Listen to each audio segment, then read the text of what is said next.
welcome back. Goodnight Gaming here, and today we're going to be looking at part 2 of talking about Telltale's The Walking Dead. We're going to be talking about episodes 4 and 5 and my overall thoughts on the series, what I like, what I don't like so much, and everything like that. If you enjoyed the video, please remember to leave a like, maybe comment about your experience with this game. How made you feel? What was it like when you played it for the first time? Anything like that. After I'm done talking about this game, of course, the next video that I want to work on is talking about Batman Arkham City, which I know all of you want to see. And of course, Mortal Kombat 1 is coming out soon. Spider-Man's coming out soon, so expect playthroughs on those. Let's not waste any more time. If you haven't watched part 1, you can go do that right now. But let's jump back into this. Talking about episode 4.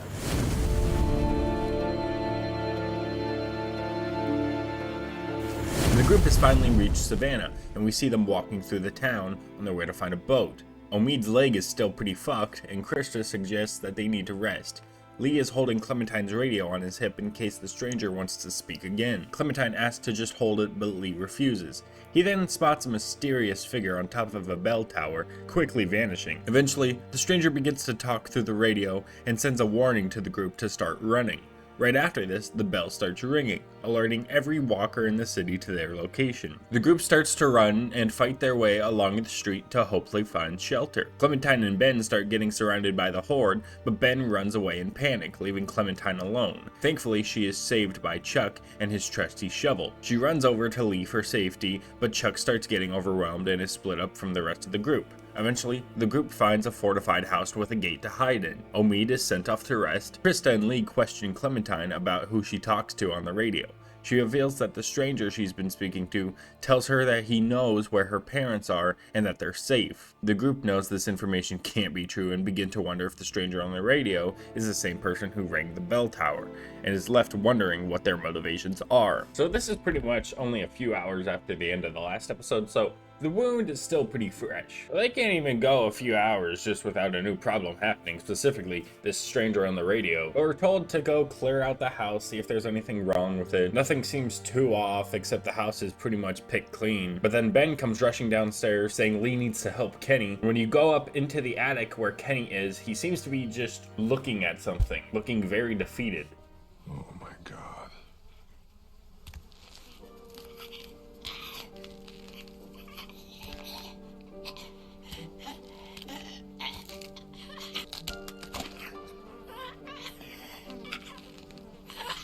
Kinda looks like Duck, don't he? And you know, there must be like a million things floating through his mind at this moment. He can't take the walker out because it looks too much just like his son. He gets to kind of see what Duck would have looked like as a walker. You could see that he was starved out and didn't have the rest of his family with him. So maybe Kenny's reflecting, thinking, you know, at least I was there. But Lee then offers to take the boy out. I'm sorry. And Lee goes to bury the boy in a hole outside of the house. As he's burying the boy, a mysterious figure is on the other side of the fence just watching Lee. Hey!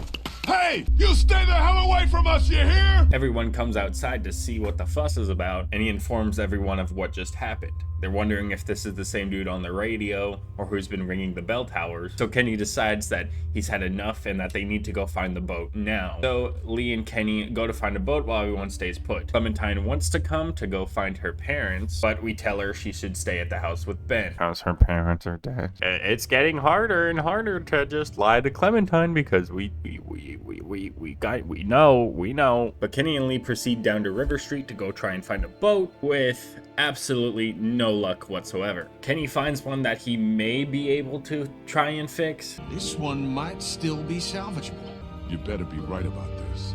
I said it might be. Give me a fucking break. I'm a fishing captain, not a miracle worker. So he tells Lee to go look around, see if he can find anything while he works on that. But while Lee is looking, he stumbles upon a horrific sight. He sees what looks like a barricade with a bunch of pikes with walkers on them. And he's wondering, who is insane enough to do something like this? What is it here for? You can't fix it?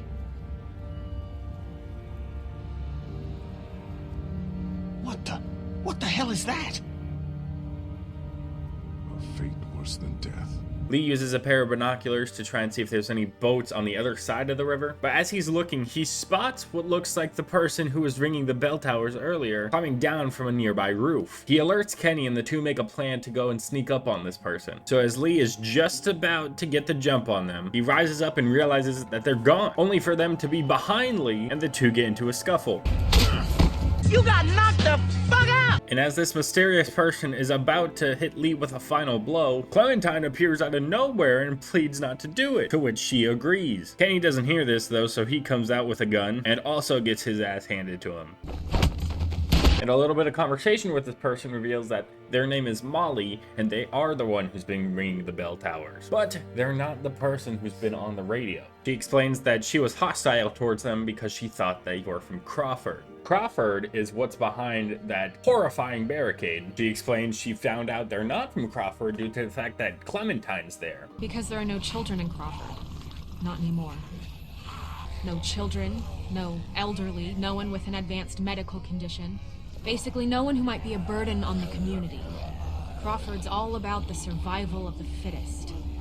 That's how they survived, while the rest of the world went to shit around them. But not long passes by before walkers start invading River Street, so Kenny, Molly, Lee, and Clementine need to get up out of there. Molly starts to leave the rest of them behind, but as Clementine pleads, she agrees to help them. Clementine and Kenny go first, but Lee is getting overwhelmed by the horde. Looking for a way out, he has no choice but to use Molly's weapon to open the sewer grate underneath him and jump in. He's now separated from the rest of the group and needs to find a way back. So it's a theme in Walking Dead media for there to be these big groups and organizations that are terrible. You had Woodbury and Sanctuary in both the comics and the TV show. So it's no surprise that it's here in this game, but this is the first time in the season that we're hearing anything about this. Anyway, cut back to Lee in the sewer. We have to find our way out of there, and we actually get this pretty cool like stealth section. Really kind of creepy, honestly. You have to navigate and distract the walkers into one area so that you can just pass by them. There's a big group down the hallway of one of the sewers that seems to be feasting on something. So after Lee distracts them with some water, he goes around, but oh my god, no! Not Chuck, man! Why are the best characters constantly dying, man? Chuck is the main motivator for Lee to teach Clementine what she knows. He was nice and well acquainted with everyone, so seeing him like this, god damn, man.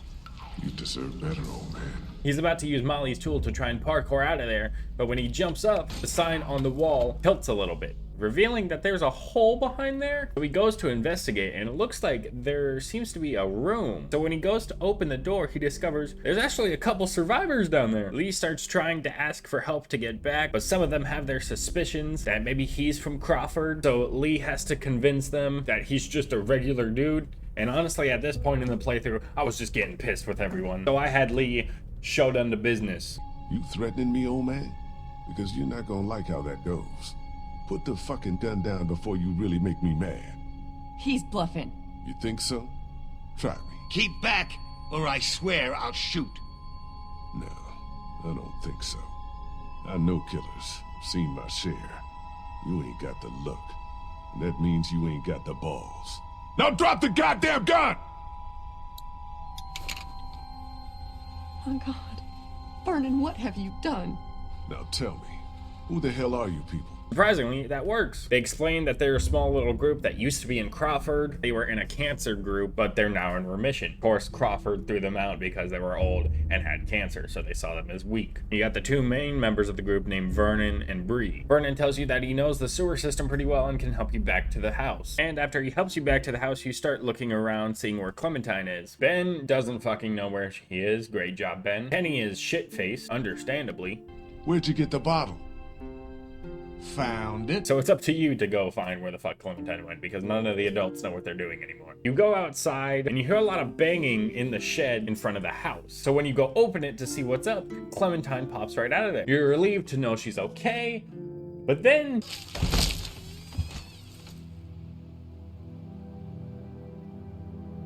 it's a goddamn boat, baby. Kenny's fantasy is real, baby. The group gathers up while Kenny goes and checks on the boat to see if there's anything wrong with it. This time we're joined by Vernon and Molly. Vernon checks on Omid and says that he's doing all right, but they need medicine, and Molly just wants a ride on the boat. Kenny comes back and informs the group that the boat doesn't have gasoline or a battery. But thankfully, those are the only two things. So the group try and come up with a plan to see where they could go to get gasoline and a battery. And Lee proposes the crazy idea that we go to Crawford. I propose the crazy idea that we go to Crawford. They all think that this is an insane idea, but nobody really has a better one. So they're thinking that they could sneak in, take the supplies, and maybe sneak out and take it by force if they have to.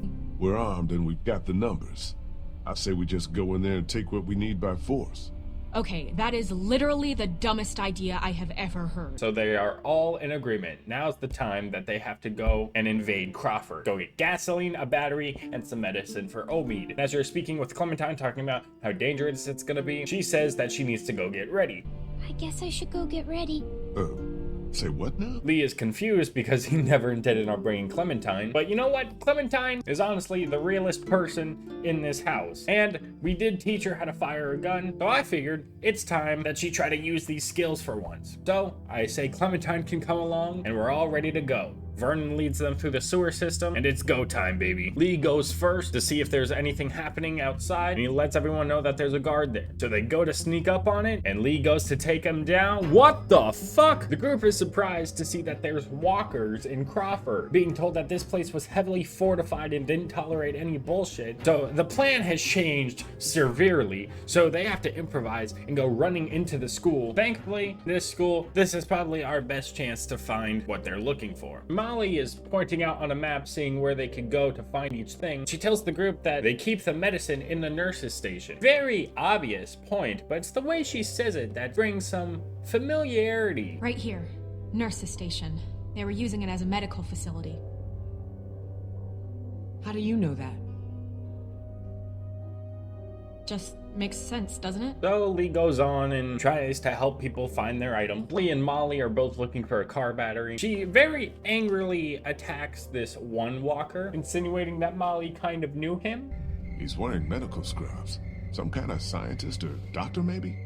Yeah, well, he ain't shit now. But she doesn't really give an explanation, so we continue on to get the car battery, dropping a car in the process. Whoa!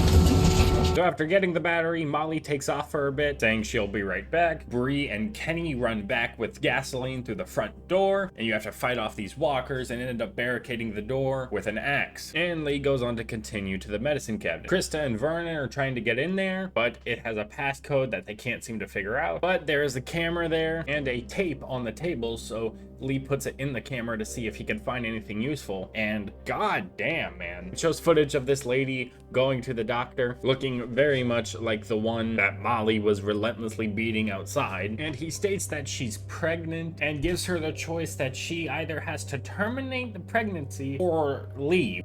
As you know, the rules are very clear. The termination is mandatory. You don't have to tell them. Tell them it was just nausea. That you gave me something for it and it went away.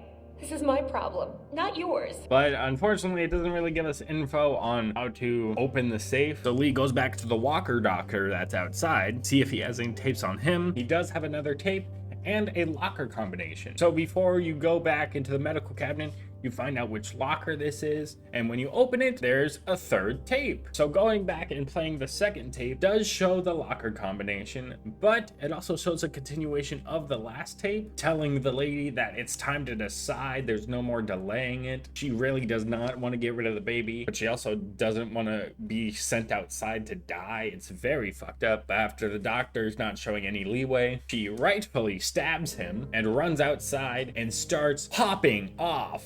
Double kill, triple kill, overkill, kill-tacular. And you know what? Good for her, bro. Goddamn awful people. It is insanely messed up. But they finally get into the medicine cabinet, and Vernon and Krista are on their way out, but Lee still has a third tape. So watching that third tape reveals footage of Molly and the doctor. And it seems that they were having a little trade-off, where the doctor would give her medicine for her sister in exchange for favors, and explains that he can't give her any more medicine because they're starting to crack down on him and he just can't risk it. But Molly's pleading because if she can't get her the medicine and she starts getting sick, then they're just gonna kick her out anyway. So Molly walks out angrily and the tape ends. I kept it a secret, kept her safe for as long as I could, but in the end, I couldn't protect her.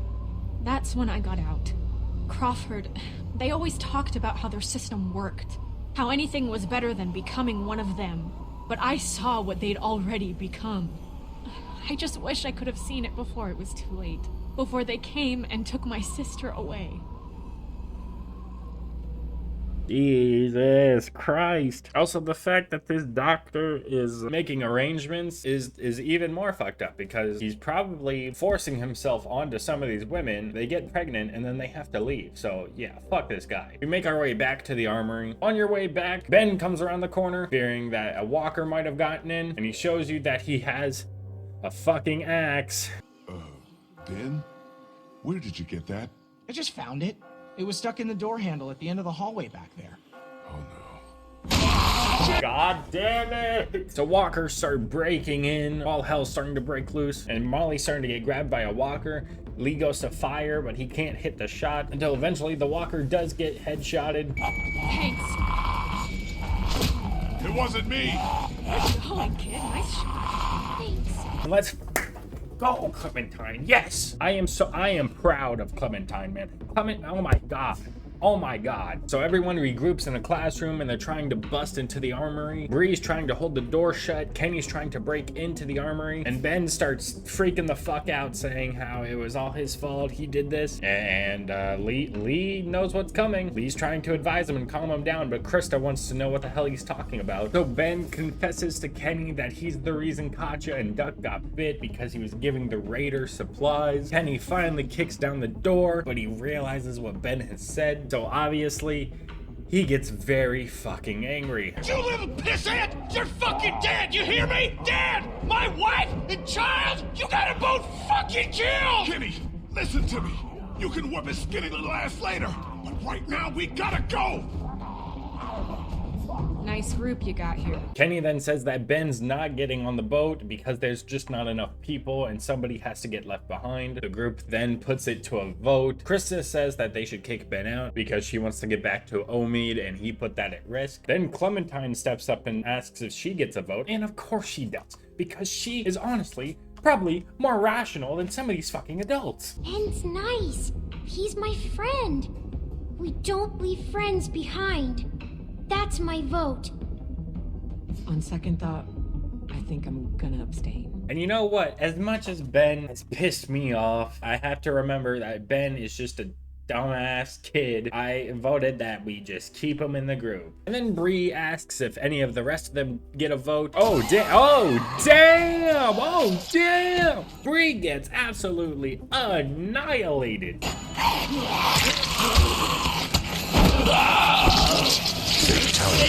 And Vernon's obviously shaken by this, but there's no time as the rest of them have to just go and climb up the bell tower. So everyone makes their way up the bell tower, and Lee fends off the walkers that are following behind them, and everyone makes their way outside of the bell tower. So now it's just Ben and Lee that need to get out of there, but Ben gets caught by a walker who's hanging from the fucking church bell. Oh my god. Lee shoots the zombie off, but now it's a choice. Let go, damn it! Get Clem and the others out of here! Lee.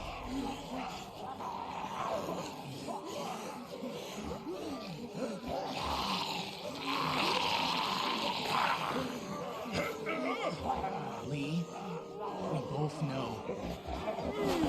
You know, it's a very interesting choice. That girl back in the first episode, she wanted to die and I let her do that. But the difference here is that she was bitten. She already had a death sentence and there was no saving her. Ben, however, is still perfectly capable. He's not bit. He doesn't have a death sentence yet. So I chose to pull him up. Of course, he and Kenny aren't too thrilled about it, but who cares? Everyone eventually makes their way back to the house. They give the medicine to Omid, and they have the supplies for the boat. So all is looking well. Molly says she's gonna take off and do her own thing, which is understandable. She helped us very well. And Vernon asks if he could talk to you for a moment. You both step outside, and out of fucking nowhere, he says that he can take Clementine off your hands for you.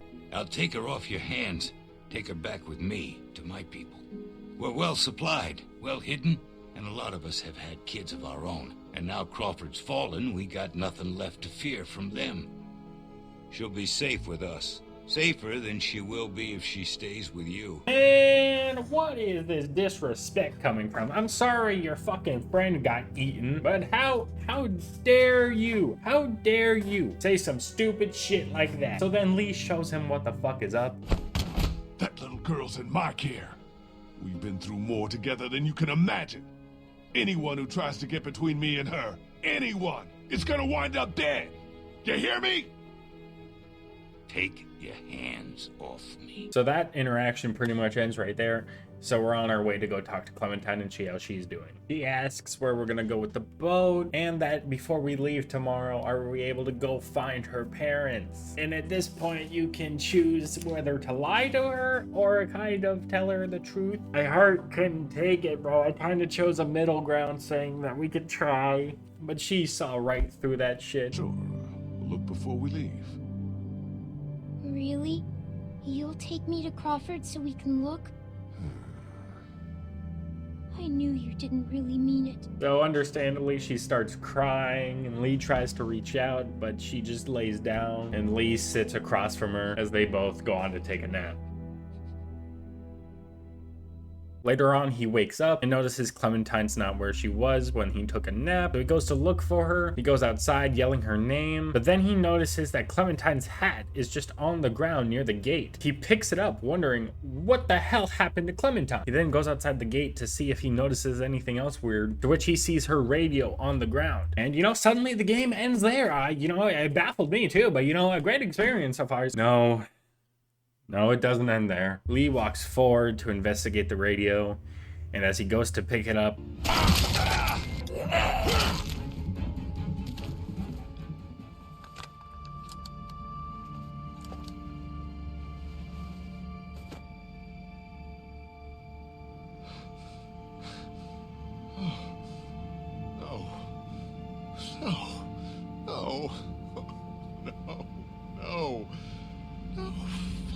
God damn it! It was supposed to be you, Lee. It was supposed to be you. And the rest of the group starts coming outside looking for Vernon, and as they walk closer to you, you can either conceal the bite or show it to them. And honestly, I don't know why the fuck you would hide the bite now. I go ahead and show them the bite.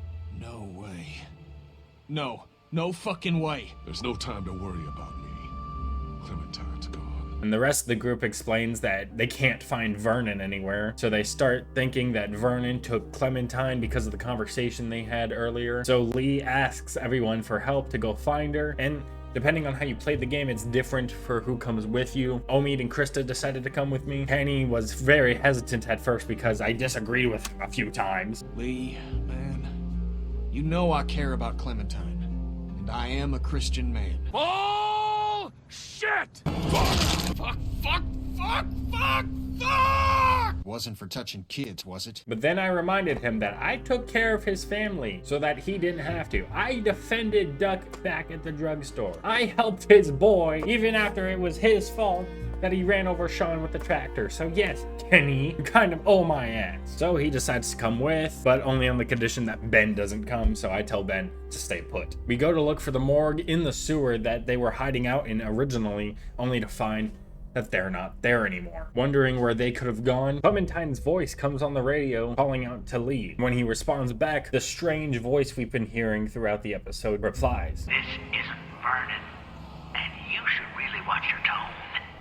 Clementine's fine, but if I were you, I'd choose my next words very carefully."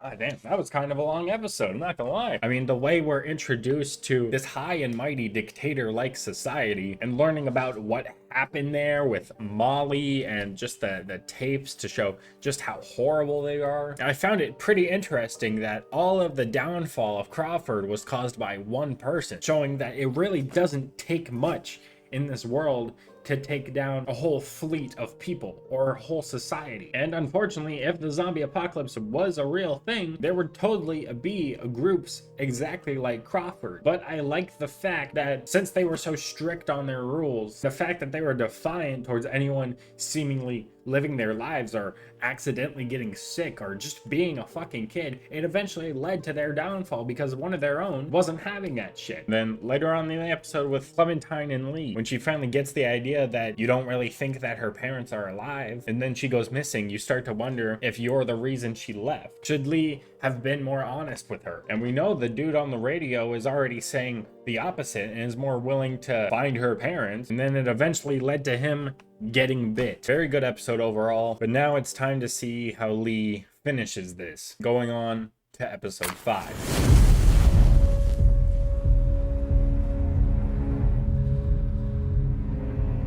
What do you want from me? Whatever it is, I'll do it. You can let her go. The conversation between Lee and the stranger continues. Now knowing Vernon wasn't the one who took Clementine, the group starts trying to find a way out.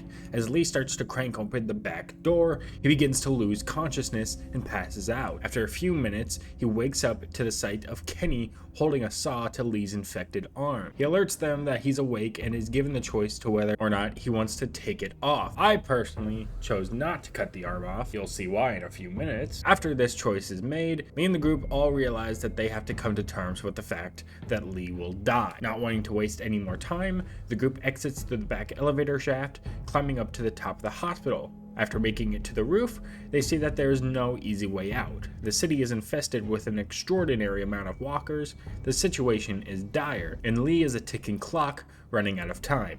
Clementine is out there somewhere, and the last thing Lee intends to do with his time left is to make sure she's safe. I just love when you don't choose to cut off the arm. The group's realization, it finally sets in that Lee is going to die. Yeah, I feel like I got time. Just keep an eye on me. I get my hands on the bastard who's got Clem. I'd be happy to have them both. But you're gonna die. Yeah, but not in here. So they're gonna have to make this count. The group needs to find a way out of there, so Lee gets the brilliant idea to go to a bell tower across the street by bridging the gap with a shady looking ladder. He does manage to make it, but the ladder does fall, and he successfully rings the bell, but now he has to find a way back. You can make it. It ain't that far. I'm so fucked. But thankfully he does make it back, and the group can make their way down back to the house. But we do get back to the house, only to find that Ben is locked in the shed trying to get out, and when we open the door, the boat is gone. They were waiting for me in here. Who? Vernon, his whole crew. Was Clementine with them? No, he seemed pissed you guys lost her, and, well, they took it. They're gone. It's so fucked up, but in my mind, it's so funny to imagine Ben going in there and he just gets jumped by 5 octogenarians. But anyway, Kenny is very pissed. So once again, they have to make a new plan, and they all go back inside the yard where Kenny and Ben are getting into it. Kenny's doing the usual name calling and calling Ben worthless. And it's at this point I am satisfied that I left Ben alive. Lee should have left you in Crawford. Fuck you, Kenny! I am so sorry about Katja and Duck. I am! And I know I fucked up. But stop pushing me around and stop wishing I was dead! No! You know how they die. You've said goodbye. I never got to see my family, my parents, my little sister. It's a great moment for Ben, seeing him stand up to Kenny. He shows that he really does feel bad about what happened, and he gives a little bit of his own backstory about what happened to his own family, about how he never got to even say goodbye. But we don't get to sit with it very long before, you guessed it, an incredible amount of walkers start invading the house, so everyone rushes inside. Lee starts assigning people where to go before everyone has to go help shut the front door, hoping that the rest of the house holds. They think maybe they could stay there, but then they realize this house ain't shit. This place seems sturdy to me. I think we're fine.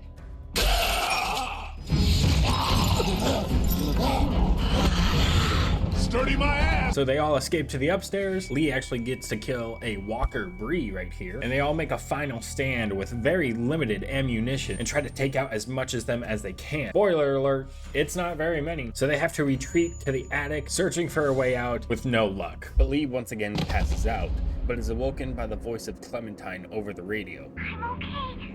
I'm where my parents... No. He now knows that the stranger has taken Clementine to the Marsh house, the place she mentioned back in episode 3 where her parents usually stay at. Kenny starts to worry about how long Lee has. I think we need to have an adult conversation about what happens if Lee takes another spill. Hey, look. We could be looking at a Larry situation here. Goddamn, after replaying this, I've realized that Kenny is a drama queen, bro. I like him as a character, but goddamn, bro, he makes it hard to see eye to eye with him. If you say no to him, he takes it as an insult. If we're trying to find out one problem, he focuses on another one. So Lee gets pissed, and he takes it out on a nearby head bust. You ruined that dude's face. Shut up, sweetie. Look.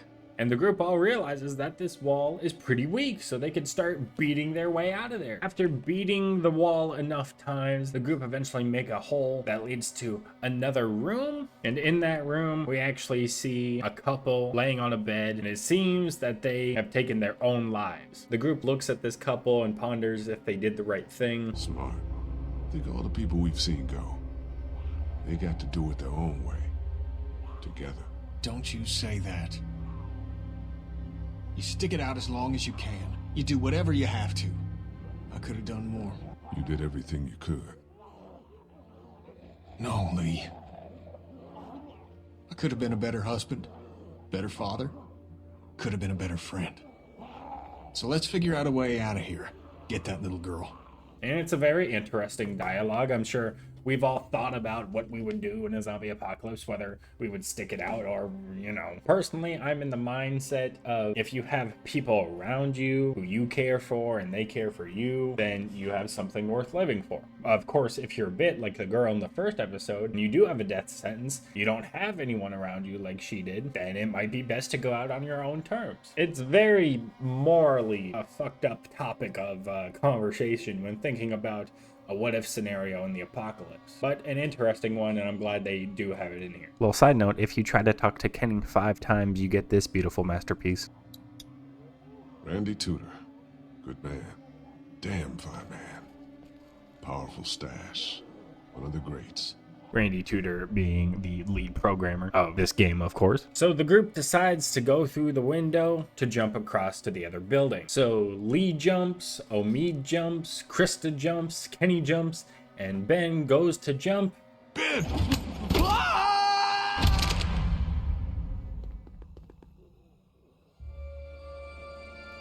The group is shocked at what they just saw, and Kenny goes to rush to try and see if he can help Ben. Lee follows along, and they try to see the extent of Ben's injuries. It's not looking good.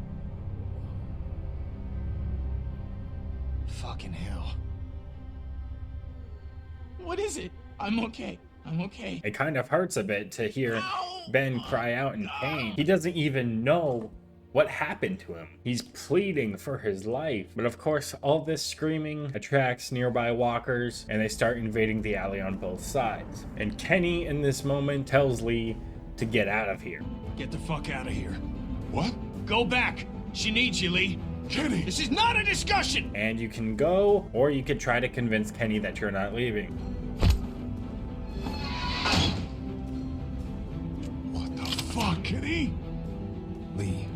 Lee, it's okay. And that's when the walkers start closing in, and then... Kenny,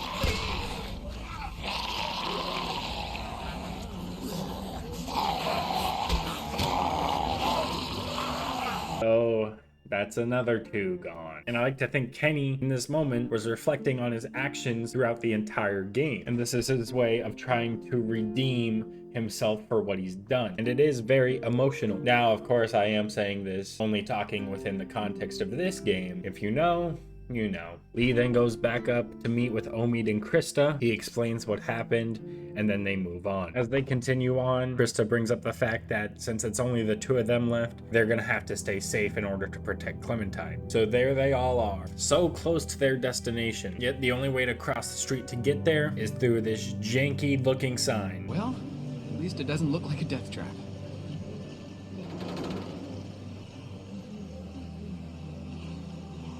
Who's going first? Lee agrees to go first, and all seems fine until he makes it to the very end where the sign collapses. He's able to hang on and tells Omid and Krista to find Clementine after he's done. Fuck it. I'm going for it. Going for it? What does that mean? It means I'm already bitten. I just have to push my way through.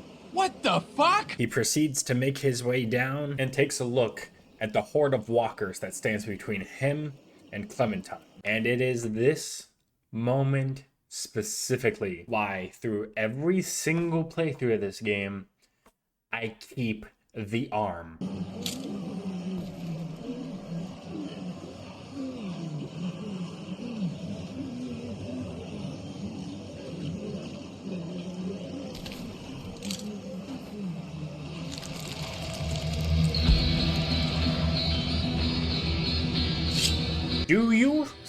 Do you understand how cold that is, bro? The way he just doesn't give a fuck anymore. He's already bitten. So the worst that can happen is that he gets bit some more. He's not going to let a horde of walkers stand in between him and Clementine. So when he picks up that piece of glass and just squeezes it to get a better grip with the blood coming down and pulls out that axe, and the music starts playing and charges forward to start taking out each and every walker that stands in his way. One of my favorite moments in this game and in any Walking Dead media. So after fighting his way through a horde of walkers and taking a little bit too much off the top of this guy,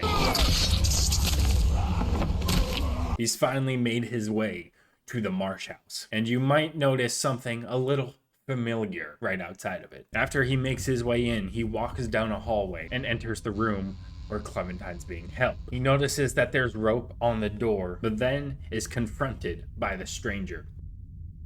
I got us adjoining rooms. Where is she?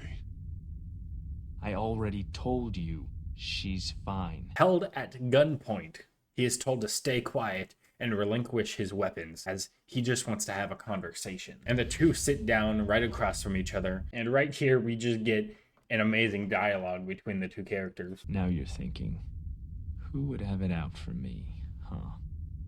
A few weeks back, there might have been a station wagon in the forest, full of all sorts of food, water, things you need to survive. And he elaborates on that. He's just a dad. He says that he needed those things to survive, and the group took that from him. I didn't take from you. Your people didn't? I didn't agree with it. He then asks you if you've ever hurt anyone, and you get three choices right here. You get Kenny, Clementine, and my wife. All acceptable choices, but me personally, I think it's more rewarding for the story if you say my wife. My wife. Clementine said she wasn't with you. I heard her a long time ago. How? In a lot of ways. She traveled for work. I didn't like that. I wanted a family. A reasonable thing to want. So we fought, and it made my biggest fear come true. Got sick one day on my way to class. Canceled it and went home. Found her there with someone else. Killed him. I was mad at her for so long, and I can't imagine how much pain she felt. I hurt her so bad. He explains that he was trying to take his son hunting, and it didn't go well. He returned to his wife without him, and when they went to go look for him, they couldn't find him, and she got very angry at him. And when they came back, that's when the station wagon was ransacked, prompting his wife to leave with her daughter and abandon him. They didn't get far. I found them a day later in the road. And as Lee, if you didn't participate in taking their stuff, and he starts throwing everything that has occurred throughout the season that he views as bad for Clementine, that Clementine has been telling him over the radio. You walked a little girl into a dairy full of sick people and let them get their hands on her. You abandoned a defenseless, grieving woman. You brought her to the most dangerous place in this city where she could have died. While you do feel for him and you understand where he's coming from, the way he's going about it is undoubtedly horrendous. He's a man who's lost everything and has just lost himself in this rage and illusion and thinks it's okay to just kidnap Clementine to try and make up for his own failures as a father. So clearly he's wrongly expressing that rage elsewhere. So he explains to Lee that he can take care of Clementine. He can raise her. They can have a family. Saying you're unsuitable. Then it hits you with this fucking gut punch. I bet you don't even know how old she is. She's 8. Wrong. She's 9. But her birthday was 6 days ago. I know how to be a dad, you know. She wouldn't be exposed to what she has been with you. But of course, Lee is not having any of that shit. That's not happening. You're crazy. Keeping her with you is crazy. He has made it his sole purpose to protect Clementine, and he has decided that that is the last thing he's going to do before he kicks the bucket. So he'll be damned if this creepy ass motherfucker stands in his way. Then the stranger starts talking down to his bowling bag with his wife's zombified head inside of it. But Clementine manages to break free, and she stealthily sneaks up on the stranger as Lee directs her to what weapon to grab. And this is where Clementine fully realizes the art of comedic timing. She's not Lizzie, but she's sweet. She wouldn't hurt a fly.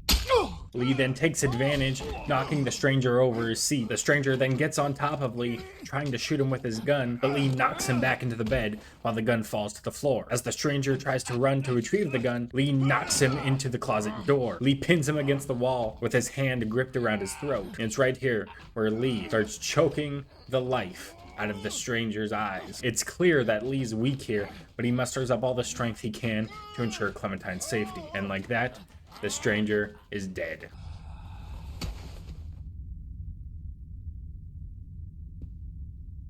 After that, you could choose whether or not you want to destroy the brain, to which I decide not to. He is a sick fuck, and he can go be with the rest of the monsters of the world. And right here is when we see Lee and Clem finally reunited as they share a hug with one another. Lee reassures her and tells her that they need to get somewhere safe so that they can talk. So Lee opens the door to try and make their way out, and to his surprise, there's a walker standing right there.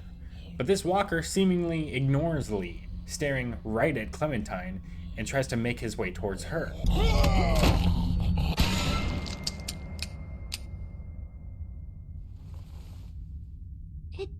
It didn't bite you. They both realized that when Lee came in here, he had to fight a whole bunch of them, so he's covered in a lot of their blood. So the only way to ensure Clementine's safety is we have to cut the walker open and spread his guts all along her clothing. Clementine's not having very fun with this idea, and after he's done rubbing guts all over her, he then completes the look. I thought it was gone. I thought you were gone. Thank you. So the two make their way outside of the marsh house, slowly walking and camouflaging with the walkers. As they're making their way through the horde, Clementine stops. Lee turns to see what she's looking at, and it's right here where it shows us two walkers standing right next to each other, who are also Clem's parents. Clementine is full of emotions, but before Lee can say anything, he passes out on the street. Lee wakes up in a jewelry store with Clementine trying to wake him up. I saw my parents. Come here, sweetie. They're dead. They really are. She explains that she dragged you into the store to make sure you were safe, and Lee says that they need to find a way out now. So Lee tries to help Clementine get the door back open, but it's just not happening. He is much too weak to do anything at this point. And it's at this point where Lee reveals to Clementine that he's been bitten. What happened? No, that's not. No. Yes, Clem, it is. Clementine says that there might be a way out in the back end of the store. They try to make their way over there, but Lee is very obviously struggling. I got you. You can lean on me if you have to. I'm okay. Okay. And right when they get near the exit, Lee collapses against the wall. Clementine pleads for Lee to get back up. Lee tries the best that he can, but with no success. Damn, I can't move. This is it for me here. Please, please try to get up. He tells her that she needs to figure out something fast. He tells her to break the window and unlock the door. And that's where we see a security guard turned walker. He tells her that she needs to get the security guard's handcuffs and his gun. She grabs the handcuffs and locks Lee to a heater right next to him to ensure he doesn't attack Clementine. And now she just has to get the gun. And as she's trying to get the gun, the walker goes to attack her and she tries to scramble away. Lee in this moment does everything he can to try and protect Clementine. The walker gets trapped by a vase stand, and using what bit of physical strength Lee has left, he kicks a baseball bat right over to her. And this is where we see Clem get her first melee walker kill, showing that Clem is fully capable and fully ready to take care of herself. I did it. I got him. Great, Clem. Good job. So now it's time. Clementine goes over to Lee, and it's clear he doesn't have long. He tells Clem that she's strong, but I'm little. That means nothing. And just after seeing her parents and realizing that they've been dead, she pleads to Lee not to turn. Please. Please don't be one of them. Please don't become a walker. There's only one thing you can do. You know that. I don't know if I can. And this is where I chose for Clementine to shoot Lee. He even brings up the girl that I've mentioned multiple times back at the motor inn in the first episode. When I went out to rescue that boy, Glenn, I met a girl. She'd been bitten too. All she wanted was to not come back as a walker. Lee? And I remember how hard it was to do that. But I'm glad I did. Lee tells her to find Omid and Krista, and it's right here where he offers Clem one last bit of advice. Keep that hair short.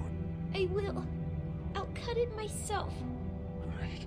Good. And Lee, clearly approaching on his final breaths, musters out what last words he can. I'll miss you. Me too.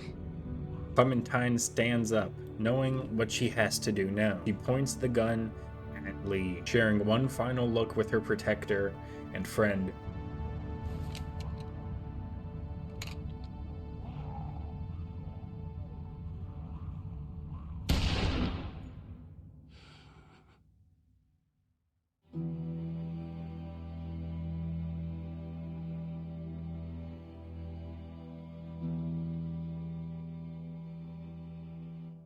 This is the first game that made me so emotional and ended up making me cry. And I was 9 around the time that I played this. Why my parents let me play it, I don't know, but I'm glad they did. So I was literally Clementine's age. So while I was playing as Lee and having that overall experience, it was also very easy for me to relate to Clementine. And just the thought of losing people who are supposed to guide you and point you in the right direction. The thought of that happening, of course, it hit me right in the feels when I first played it. And it still hits me in the feels now. Just every time I replay it, I can't help but to choke up. The way she's denying the fact of what's about to happen, it's all very realistic and it's heartbreaking. But Lee did everything he can to ensure Clementine was safe. And not only did he make sure he was safe for the moment, for the time he was there, he also prepared her for the rest of her life, what she needs to do, how she needs to defend herself, how to survive in this new world. I like to think of this game, and I'm sure many others do, as a redemption story for Lee. Have you ever noticed how